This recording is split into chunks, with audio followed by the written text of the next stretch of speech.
안녕하세요. 사연 시작하기에 앞서 구독과 좋아요를 꾹 눌러주시면 저에게 큰 힘이 된답니다. 그럼 편안한 시청 되시길 바랍니다. 저는 유치원생 아들 하나 있는 37살 과천맘입니다. 워킹맘 하다가 아이가 유치원 적응을 잘 못해서 어쩔 수 없이 퇴사하고 지금은 전업주부로 지내고 있어요. 남편은 저와 연애하던 시절 회계사 시험 준비를 하다가 몇 번이나 떨어지고 나서 포기를 했고 그 이후로는 아버지가 운영하시는 작은 사업체에서 같이 일하고 있습니다. 시댁으로부터 받는 월급이 월 450 정도 됩니다.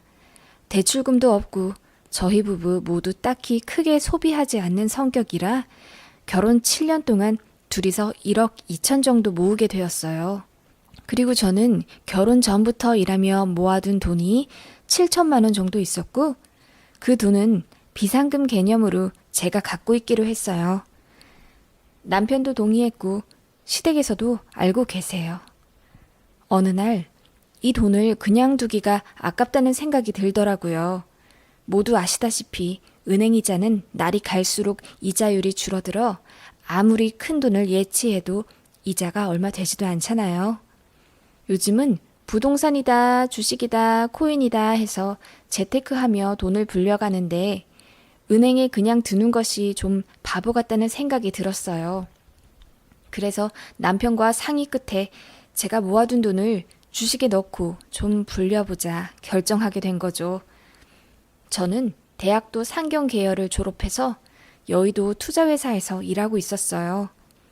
투자회사에 다닌다고 모두 주식 투자를 잘하진 않지만 저는 친한 동료들의 고급 정보와 귓동량으로 주식에 대한 감이 어느 정도 있었죠. 물론 오만한 생각일 수도 있어요. 그치만 결혼 전에 주식으로 1,500만 원 정도 재미를 봤었고 그 돈으로 산 게 지금 제가 몰고 다니는 중형차예요. 한 달 정도 차트와 주식 정보를 열심히 공부했어요. 아이를 등원시키고 주식이 제 일이라고 생각하면서 노트북 앞에 앉아 열심히 공부했네요. 오랫동안 쉬었기에 감을 잃은 줄 알았는데 제가 꽤 적중을 잘 하더라고요. 회사 다닐 때도 동료들이 저는 타고난 감이 있는 사람이라고 주식 놓지 말라고 했는데 아이 키우고 바빠 손에서 놓고 살았었네요. 여튼 그렇게 한 달 동안 준비를 하고 갖고 있는 7천만 원 중 5천만 원만 투자에 쓰기 시작했어요. 남은 2천만 원은 물타기용으로 갖고 있었죠. 그런데 투자한 처음부터 상을 치기 시작하더니 5천만 원이 3달 만에 9,200만 원이 되었습니다. 결론적으로 제가 갖고 있는 돈은 1억이 넘게 된 거죠. 남편도 옆에서 제 주식 잔고를 보면서 정말 대단하다고 칭찬을 아끼지 않았습니다. 그러다가 전 직장 동료에게 모 회사의 큰 호재를 듣게 되었어요.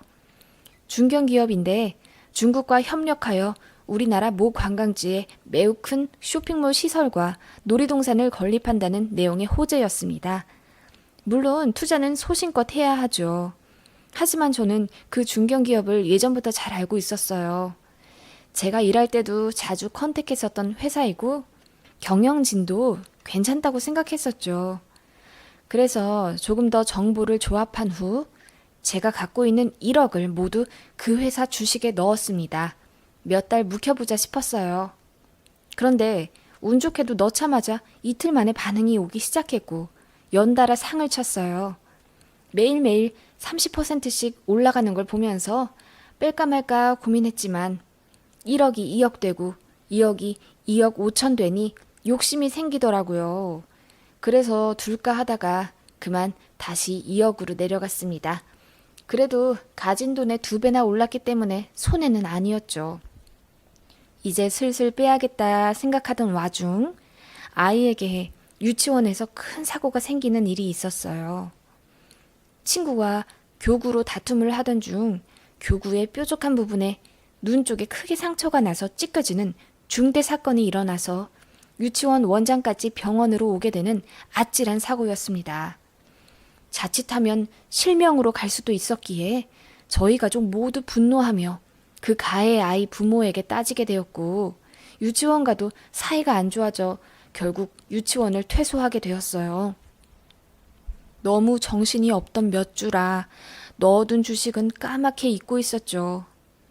아이도 많이 회복했고 다른 유치원에도 입소시켜서 적응도 끝내가던 차 주식이 생각났어요. 그래서 부랴부랴 스마트폰을 켜서 확인을 했더니 글쎄 저도 믿을 수 없는 주식 잔고의 숫자에 경악하고 말았습니다. 실현 손익이 무려 4억 1천만 원이 된 거죠. 그동안 제가 넣은 종목이 호재에 호재가 겹쳐 며칠 동안 난리가 났던 겁니다. 보자마자 바로 주식에서 뺐어요. 제가 운이 좋았던지 빼자마자 주식 그래프가 파랗게 흐르더라고요. 천만다행이었죠. 그렇게 해서 제 통장의 잔고는 무려 5억 3천만 원이 되었습니다. 로또에 당첨되면 이런 기분일까요? 하늘을 둥둥 떠다니는 느낌에 이게 꿈인지 생신지 가늠도 안 될 정도였답니다. 남편에게 연락했더니 일하다 말고 집으로 와 저를 안고 빙빙 돌고 난리더라고요. 둘이 정말 행복했습니다. 그러던 어느 날 남편이 밥도 잘 먹지 않고 변비도 없는 사람이 화장실에만 들어가면 30분, 40분씩은 앉아있고 그러더라고요. 안색도 날이 갈수록 안 좋아지고요. 얼굴이 점점 까매진다고 해야 하나? 푸석푸석하고 표정도 영 좋지 않고 그러더라고요. 그리고 아이와 놀아주는데 의욕도 없고 짜증도 많이 늘었어요. 회사 일이 힘든가 해서 시어머님께 여쭤봤네요. 어머님, 우리 그이 요즘 컨디션이 많이 안 좋아 보여요. 혹시 일하면서 스트레스 많이 받나요? 요즘 일이 조금 많아지긴 했다만 잘 돼서 그런 거지 뭐. 너희 시아버지가 보너스도 두둑히 챙겨줬잖냐. 어머, 정말요? 그이가 보너스 얘기는 안 했는데 바빠서 그랬나 봐요. 하고 끊었습니다. 보너스도 받았으면 저한테 말을 안 했다니. 화가 났지만 일단 참고 시아버님께 전화를 걸었어요. 아버님, 요즘 우리 그이 일 잘하나요? 밥도 잘 안 먹고 컨디션도 안 좋아 보이는 게 혹시 회사에서 무슨 일이 있나 싶어서 전화드렸어요. 일? 내가 물어볼 참이었다. 요즘 일하면서 그놈의 핸드폰을 얼마나 들여다보는지 내가 한 소리 했다. 묻는 말에 대답도 잘 않고 얼빠진 놈 마냥 살길래 안 그래도 내가 새아가한테 전화를 해볼까 했어. 둘이 싸운 거냐? 네? 아니요, 싸우긴요. 제가 이렇게 걱정하는 거 보면 모르시겠어요? 걱정 마세요, 아버님. 제가 전화한 거 아범한테 티는 내지 마시고요. 남편한테 무슨 일이 생긴 게 분명했습니다. 그래서 남편이 퇴근 후 아이 재우고 나서 물어봤습니다. 처음에는 아무 일도 없는데 왜 그러냐고 도리어 저에게 면박을 주더니 제가 계속 물어보니 한숨을 푹푹 쉬다가 입을 열더라고요. 사실은 주식을 했었다고 하네요. 제가 주식으로 5억을 넘게 만든 걸 보면서 본인도 할 수 있다고 생각한 거죠. 그런데 상장 폐지를 당했답니다. 갑자기 이게 무슨 일인지 그냥 주식이 다시 오르기를 기다리면 되는 게 아니라 상장 폐지라 함은 아예 돈을 찾지 못한다는 거잖아요. 알고 보니 친한 형한테 주식 사기를 당한 거였더라고요. 얼마 넣었냐고 물어보니 글쎄 저희가 7년 동안 모은 1억 2천을 모두 꼬라박은 거죠. 7년 동안 모은 돈은 단 3개월 만에 그렇게 허공으로 날아가게 되었습니다. 제가 주식 이야기를 할 때 그렇게 뻔뻔스럽게 모르는 척 하더니 한순간에 남편에 대한 신뢰도 바닥으로 치닫더라고요. 저희가 모아둔 돈 통장에 잘 있는 줄 알았습니다. 우리 아이 초등학교 들어가면 학군 따져서 조금 큰 아파트 단지로 이사 가려고 모아둔 돈이고 제가 주식으로 번 5억을 합쳐 전세가 아닌 매매로 가려고 했단 말이에요. 그것보다는 저에게 말도 없이 그 큰 돈을 혼자 운용하려고 했던 게 너무 괘씸했어요. 그래서 남편과 엄청 싸웠네요. 이혼 이야기도 나올 정도로 꽤 크게 싸웠어요. 남편이 머리가 아프다며 시댁으로 도망가 버린 바람에 시부모님도 모두 알게 되셨죠. 그런데 시어머님, 저에게 당장 시댁으로 건너오려며 화를 내셔서 아이 데리고 시댁으로 갔어요.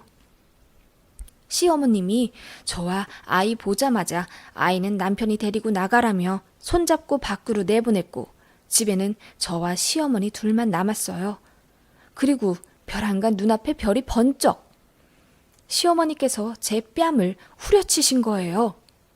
어디서 여자가 돈 번다고 유세야 유세는? 어머님, 갑자기 저를 왜 때리세요? 네가 주식으로 돈 벌었다고 내 아들 무시했다면서? 운 좋아서 돈 벌었으면 운 나빠서 잃을 수도 있지. 하늘 같은 남편을 그렇게 무시를 해? 어머님, 같이 번 돈을 상의도 없이 혼자 쓴 거예요. 화 안 낼 배우자가 어디 있어요? 같이 번 돈? 네가 벌어봤자 얼마나 벌었다고. 그거 다 우리가 준 돈 아니야? 너무 황당했습니다. 그리고 저희 부모님한테도 맞아본 적이 없는데 시어머님한테 이렇게 뺨을 맞으니 눈물이 나서 멈추지 않더라고요. 네가 그렇게 잘난 척하니 재수가 없어서 우리 아들이 그렇게 된 거지. 내조나 했으면 좀 좋아. 그렇게 기를 죽이니 속이 시원하든. 어머님의 독설은 멈출 줄 모르시네요. 우리 아들 하시는 건 알았지만 이렇게 며느리를 무시하시는 줄 사실 몰랐어요. 그래서 비참하기 이전에 놀랐던 거죠. 저희 아이가 안 봐서 다행이었어요. 시어머님한테 뺨을 맞으니 오히려 더 차분해지더라고요. 정말 이혼해야겠다는 생각이 들었어요.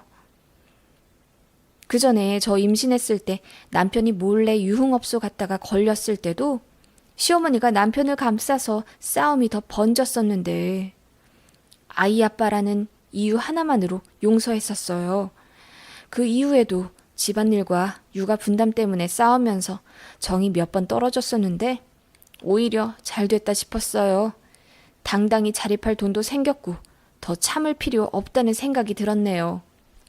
그래서 어머님께 이혼하겠다고 말씀드리고 대문을 열고 나왔습니다. 어머님이 뒤에서 얘야 며느라 말 좀 더 듣고 가거라 하면서 저를 붙잡으셨어요. 저는 그동안 남편에게 실망한 일이 한두 가지가 아니었지만 아이 때문에 참았었다고. 그치만 이렇게 뺨을 맞으니 오히려 정신이 확 든다고 단호하게 말씀을 드렸어요. 그랬더니 아니 화가 나서 뺨 좀 올려붙였다고 이렇게 이혼을 하면 우리 아들은 어떡하냐. 때린 건 미안하지만 너도 잘한 건 없지 않느냐. 얘기 좀 하자. 응? 하시며 저를 붙잡으셨네요. 뿌리치고 나와서 남편 만나 아이만 챙기고 지금은 친정에 와 있는 상태입니다. 친정 부모님께는 아직 말씀 못 드렸는데 눈치는 채신 것 같아요. 무슨 일이 생기면 숨기지 말고 기대라고 하시네요.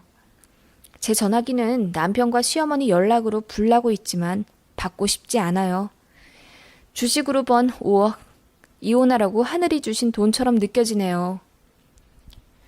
오늘도 이야기를 들어주셔서 감사합니다. 또 재미있는 이야기 많이 올려드릴게요. 구독, 좋아요, 알림 설정 꼭 부탁드려요. 그럼 오늘도 좋은 하루 되세요.